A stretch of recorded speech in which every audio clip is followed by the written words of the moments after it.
Hello, hello et bienvenue dans le bleu du ciel.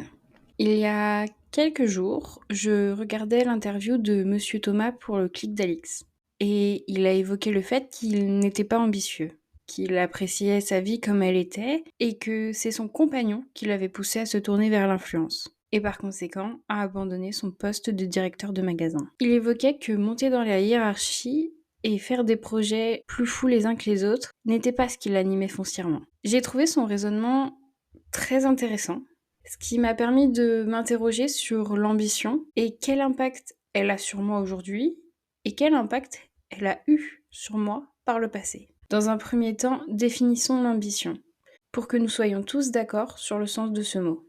Pour le petit Robert, l'ambition est le désir ardent d'obtenir les biens qui peuvent flatter l'amour-propre, pouvoir, honneur, réussite. Alors, est-ce que je suis ambitieuse ? Est-ce que j'ai le désir ardent de réussir ? Oui, je souhaite réussir. Mais l'expression désir ardent me semble si forte qu'elle impliquerait pour moi beaucoup de choses que je ne souhaite pas associer à l'ambition. Désir ardent pourrait si facilement s'orienter vers un désir malsain. Certes, je me considère comme ambitieuse, mais pas au point d'écraser les autres et d'en oublier mon bien-être. Je pense que oui, je souhaite réussir, mais à ma façon, selon mon éthique, ce qui pour certains signifie au contraire que je ne suis pas ambitieuse. Si je devais résumer ma pensée, je pense que l'ambition est subjective et propre à chacun. Car nos rêves et nos visions de la réussite nous sont propres. Pour vous illustrer mon propos, je vais vous raconter comment mon ambition a évolué du tout au tout en 10 ans. Il y a quelques années, à mes 20 ans, j'étais très ambitieuse. Je voulais réussir. Je voulais réussir comme de nombreuses personnes l'entendent, c'est-à-dire avec un poste à responsabilité et un très bon salaire. Mon rêve était de faire partie d'une grande entreprise américaine dans laquelle je voulais évoluer jusqu'à une très bonne position. Je voulais également vivre à New York. J'avais des rêves de grandeur, des envies et un rêve américain à réaliser.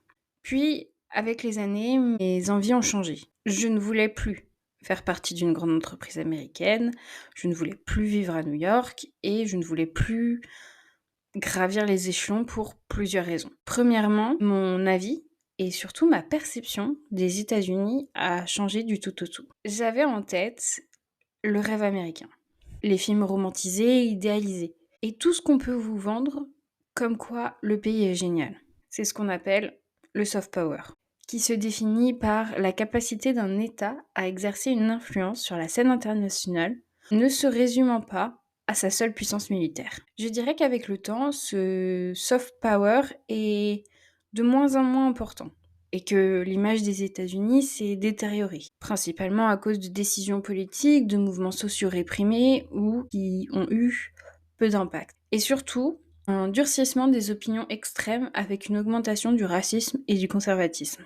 Cependant, dans les années 2000 et début 2010, les États-Unis étaient les rois du monde, avec une présence quasi exclusive dans des domaines tels que le cinéma, les séries, les dessins animés. Tous ces contenus permettaient de vendre une utopie américaine, un rêve américain, aux adultes, mais également aux enfants.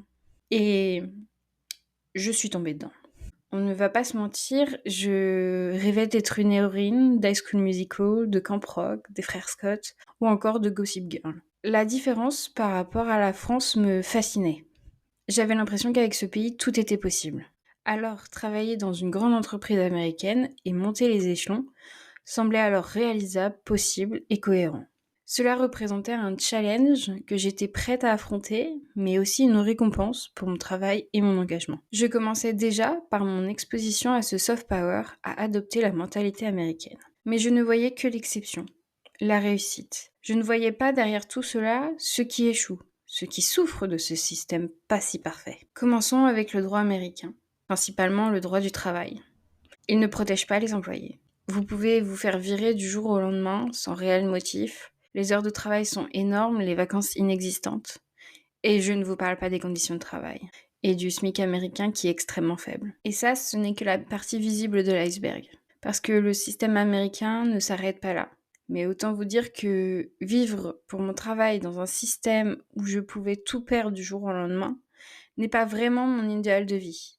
En tout cas, plus maintenant. New York, que je percevais comme la ville des opportunités, n'était une fois étudiée plus aussi glorieuse. Entre la pollution, la précarité, le coût de la vie et la criminalité, la ville était alors nettement moins attrayante. Disons que le New York de la réalité n'est pas vraiment le même que celui de Gossip Girl. Je n'avais pas réalisé que c'était très compliqué de réussir, puisque c'est une chance sur 1 million, mais aussi que le droit américain est bien moins protecteur que le droit français, que la sécurité sociale n'existe pas ou alors qu'elle coûte excessivement cher, surtout lorsque vous avez des problèmes de santé, que les études coûtent une fortune, que les inégalités sont énormes, que le racisme et le fait de porter une arme sont normalisés, et ne parlons pas du fait que le droit à l'avortement a été révoqué par la Cour suprême, laissant aux États le choix de le garder ou non.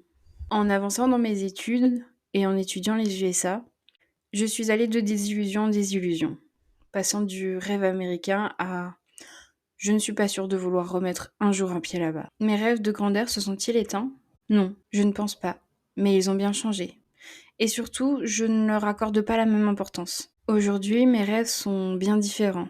J'aimerais une belle maison à la campagne avec quelques animaux, être mon propre patron, avoir un bon salaire, écrire des livres, avoir un podcast reconnu, créer du contenu, m'amuser, être bien entouré de mes amis et de ma famille, continuer à voyager.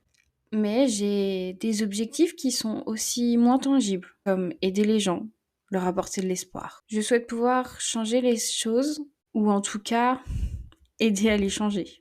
Aider à changer les mentalités, notamment sur les enfants, le féminisme et l'écologie. J'aimerais juste avoir un impact positif sur cette planète pendant mon temps ici. Voici mes rêves à 27 ans.